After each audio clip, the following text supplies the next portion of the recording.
All right, welcome back to the Elias Makos Show. Quebec University is seeing a sharp drop in international student applications. Some institutions reporting declines of up to 40%. Decrease comes amid uncertainty over proposed caps on foreign student admissions by the provincial government, adding to concerns already sparked by federal visa restrictions. Let's talk a little bit more about this with Patrice Brunet, immigration lawyer, who has gone through the storm to make it to our studios on the corner of Papineau and René Lévesque. Thanks, Patrice. I appreciate it. Morning. I was not expecting in-studio guests today. Thank you for doing the extra effort.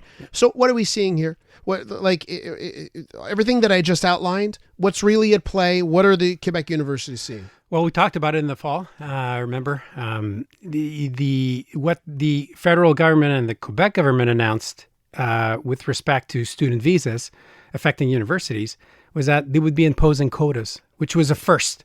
Yeah. So you're hard when you say quota, hard number, all students, or country quota per country? What? We don't know. They announced that there would be quotas, but those quotas haven't been announced yet. Yeah. When's the deadline to register for universities? March 1st. Yeah. So we're halfway through February, 2 weeks away, and the universities are screaming. They're saying our numbers are down 30, 40%, and they're preparing budgets, multi-year budgets. Yeah. So they are bracing for a huge financial hit.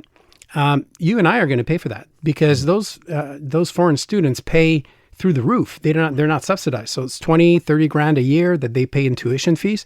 That helps the schools. It helps our students to be subsidized and so on. But also, it's not just about the money. It's about the transfer of knowledge.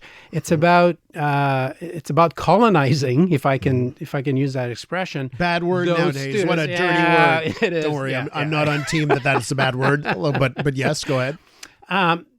Colonizing those people when they return back to their country, because they bring back not only just great memories about Canada and their student years here, but also knowledge and networks. Yeah.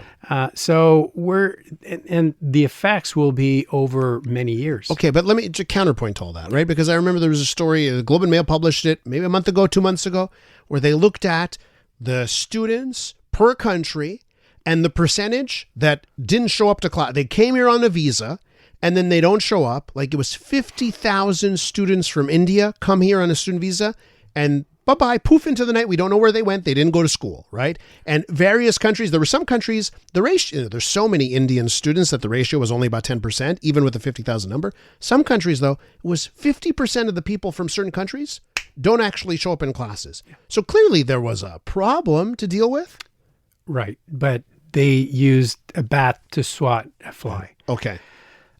So by sending a message, you're going to have quotas. Students are quietly just choosing other countries and other alternatives. Now, they needed to address that issue of those students registering into schools that weren't policed properly by Immigration Canada. And what came out of reports is that some of those schools were set up just as economic opportunities to bring in a lot of millions of dollars with no real curriculum or very light curriculum. So, but that's not the issue. Is Immigration Canada should have done their job in real time and either sanction those schools or sanction those students, not have a wholesale approach to all the students and impose quotas just to fix a problem that doesn't really belong in Quebec here, because those problems really happen outside of Quebec. So here's the other question I have, and that is, these international students, like let's say they end up going to McGill or Concordia or UQAM or UDM, right?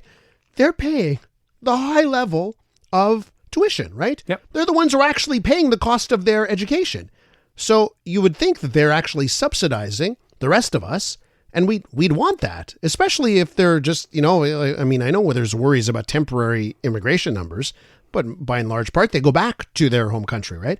Yeah. So are we spiting ourselves here? We're shooting ourselves in the foot. In the foot. We are.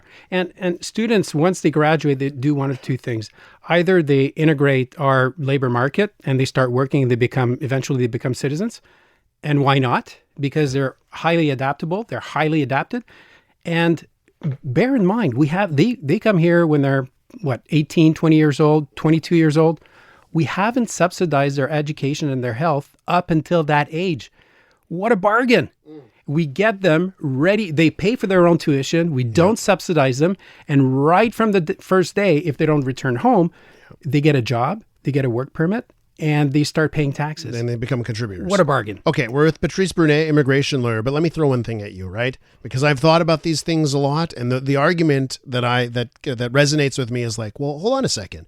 The numbers simply are too high. You go back just 10, 15 years, even with this 40% decline, even with the now 40% decline, we're still ahead of where we were 10 years ago.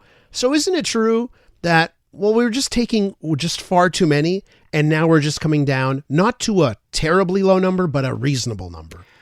I'm not an advocate for unlimited open doors. What I'm an advocate for is to have some predictability into the system, and not just for those foreign students, but for the educational institutions, for McGill, for Concordia, for U of M.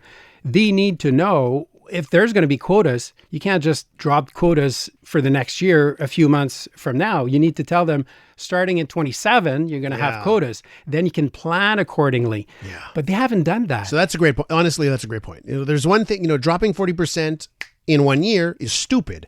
If you want to make a drop, do it, 5% a year over a decade or whatever it is to get to your promised number. That's hard to deal with. And it won't just affect the foreign students. It'll affect our local students as well, because some programs will simply be canceled. Some schools may also close.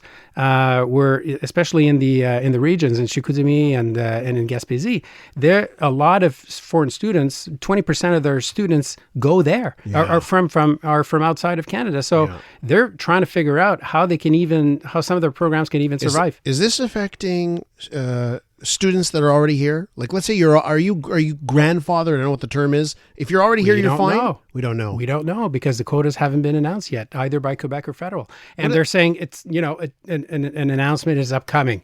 Okay, we're mid-February, and you guys have been talking about that since the fall. And we're going to have all signs are election in March. Yeah. So it's just a punt.